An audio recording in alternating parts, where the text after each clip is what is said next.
Bienvenue sur Africa 24 dans cette nouvelle édition du 12-15. Voici les titres de l'actualité. La situation humanitaire de la commune de Oulam inquiète au Niger. Une mission des Nations Unies s'est rendue sur place pour évaluer les conditions de vie des rescapés après les attaques meurtrières du 2 janvier qui ont fait une centaine de victimes. C'est une première au Nigeria. Le premier film d'animation diffusé sur grand écran est sorti en décembre 2020. Un long métrage d'animation axé autour de la question identitaire qui marque l'entrée de Nollywood en la matière. Et le Pré-Chan 2021 a fini ce jeudi 7 janvier. Ce mini-tournoi effectué en prélude du championnat d'Afrique des Nations 2021 a été bien amer pour le Cameroun, pays hôte, qui termine sur une défaite à moins de 10 jours de l'entame de cette compétition continentale majeure. Mais tout d'abord en Côte d'Ivoire, l'opposition change de stratégie. Après le boycott de l'élection présidentielle d'octobre 2020, la coalition de l'opposition, composée notamment du FPI, du PDCI et de plusieurs autres partis politiques, compte se présenter en rang serré aux élections législatives du 6 mars 2021. L'information a été officialisée ce jeudi 7 janvier. Objectif visé, présenter un candidat par circonscription pour faire face au candidat du RHDP.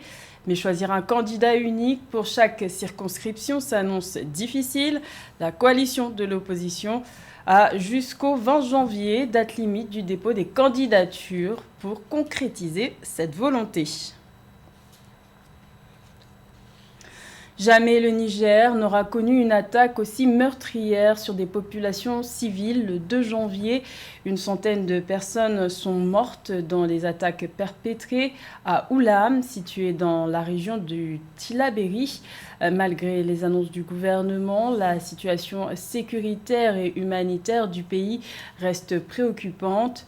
C'est dans ce contexte qu'une mission des Nations Unies s'est rendue à Oulam pour y évaluer les conditions de vie des populations.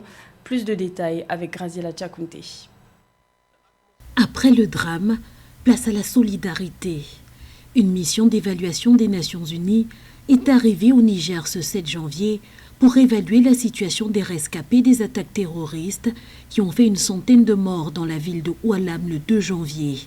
Un épisode meurtrier venu se greffer sur des tensions communautaires, laissant des populations déjà particulièrement vulnérables dans le plus grand désarroi. Selon les autorités locales, plus de 100 personnes ont été tuées et plus de 25 autres blessées.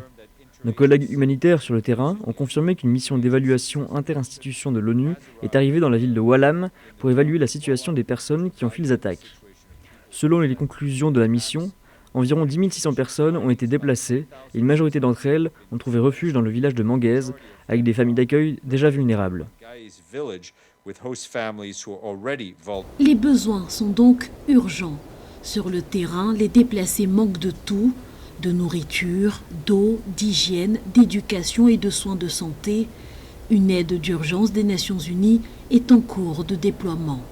En plus des missions d'évaluation, l'ONU, avec nos partenaires humanitaires, soutiendra la réponse menée par le gouvernement en aidant à l'enregistrement des personnes déplacées et à la fourniture d'une aide d'urgence. Des cliniques mobiles sont déjà mises en place pour renforcer la situation des soins de santé. L'attaque de Oualam est le dernier massacre en date d'une série qui commence à être très longue. Le Niger est confronté, comme ses voisins du Mali et du Burkina Faso, à plusieurs mouvements terroristes auxquels s'ajoutent des conflits intracommunautaires récurrents. Sur instruction du Conseil de sécurité, un forum sera bientôt organisé dans la région pour tenter d'apaiser la situation. Il regroupera, sous l'égide du ministère nigérien de l'Intérieur, tous les chefs de cantons, de villages et de tribus des départements de Bani Bangou et Oualam.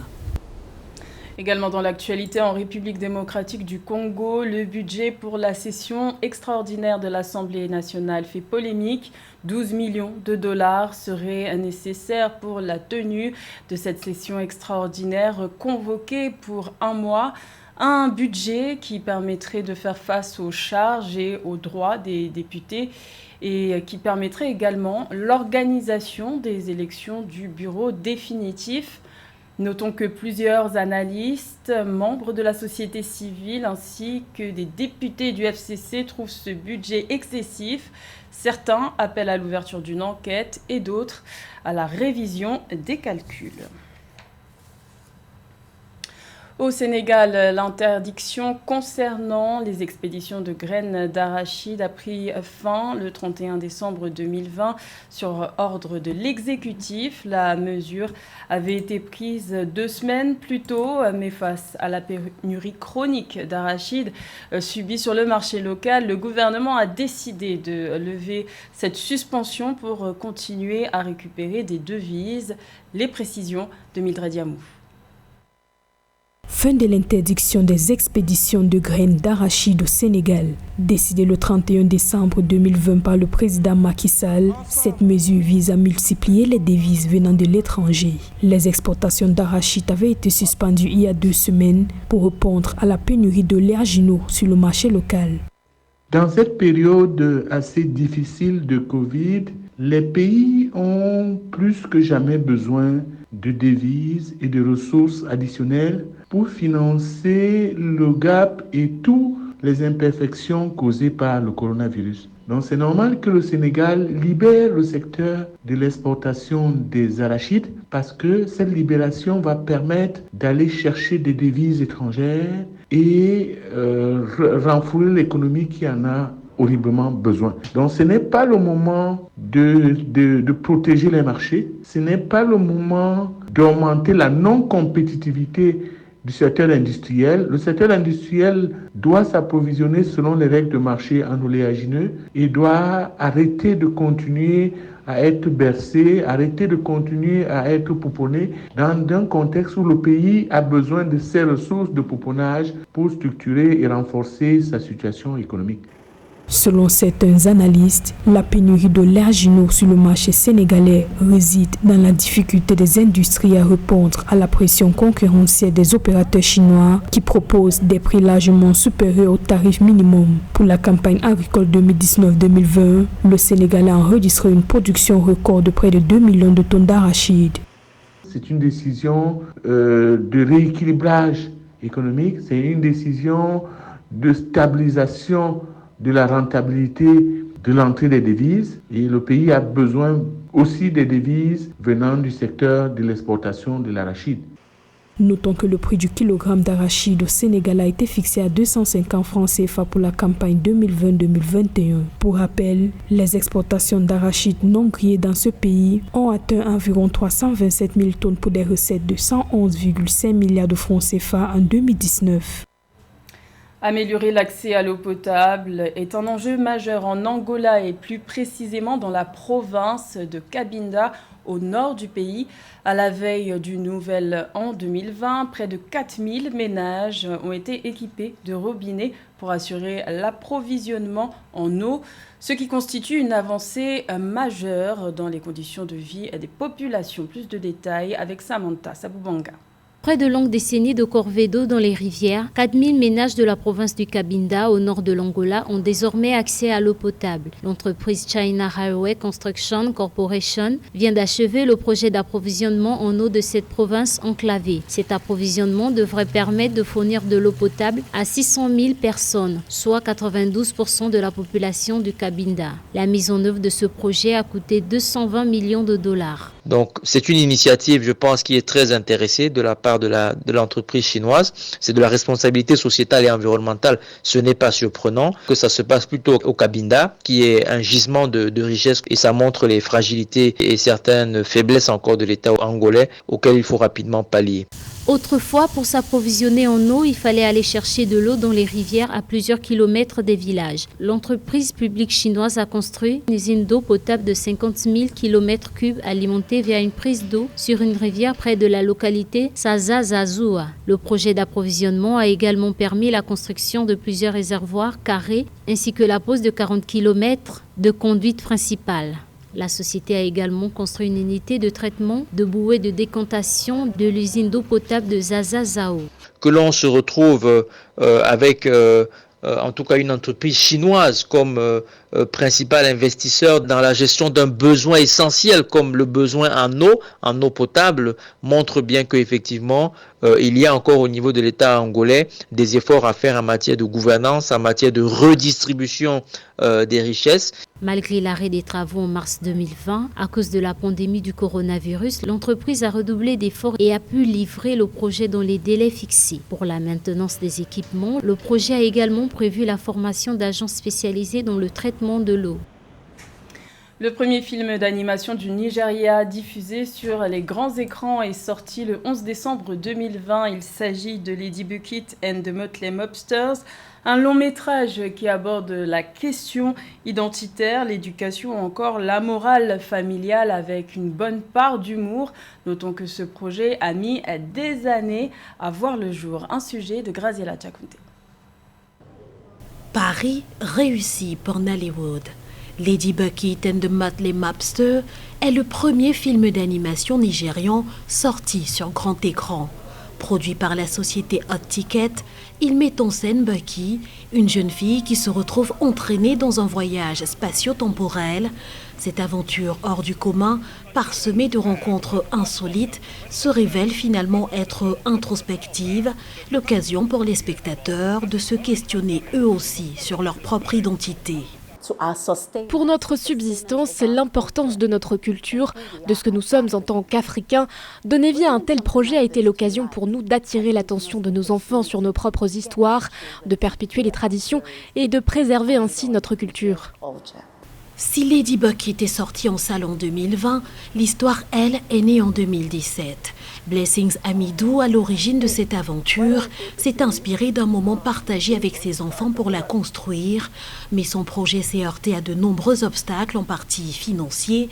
La réalisation du film a finalement débuté en 2019 avec une équipe composée essentiellement de diplômés d'une école d'animation.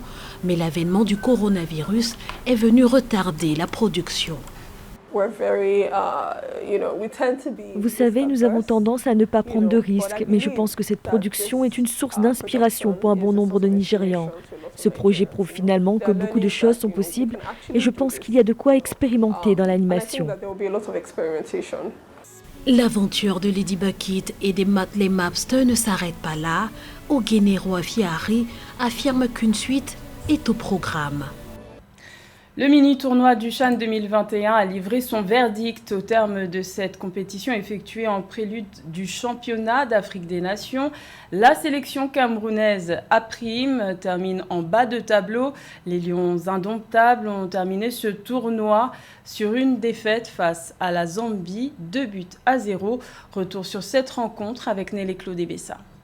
C'est sur une seconde défaite que les Lions indomptables du Cameroun achèvent cette dernière journée du mini-tournoi pré-CHAN. Après la défaite 2-1 face au Niger, les Lions indomptables se sont encore inclinés ce 7 janvier 2021 face au Chipolopolo de Zambie, 2-0. Une contre-performance de plus enregistrée au sein de la tanière des Lions indomptables A' à quelques jours du début du tournoi. On a fait une bonne première mi-temps, mais après on a pris un but en début de deuxième mi-temps et puis tout s'est dégradé complètement. Pour le moment, je n'ai aucune déclaration à faire.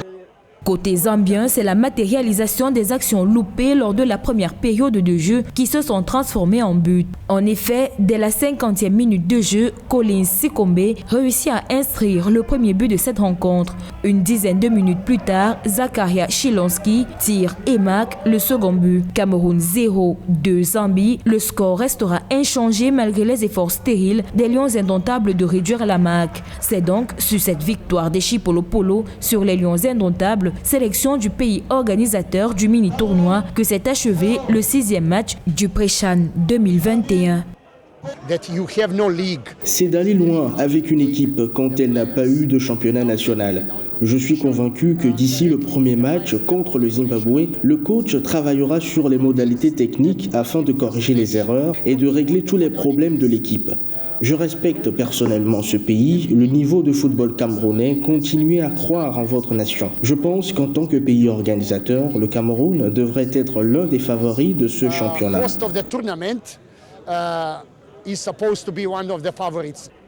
Au terme de ce mini-tournoi, les Lions A' n'aspirent pas la confiance totale auprès des fans.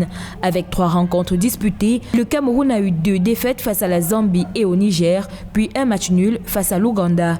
La Zambie, quant à elle, a connu une défaite face à l'Ouganda, un nul contre le Niger et s'est imposée face au Cameroun. Pour le CHAN qui débute le 16 janvier, le Cameroun se situe dans la poule A, aux côtés du Burkina Faso, du Mali et du Zimbabwe.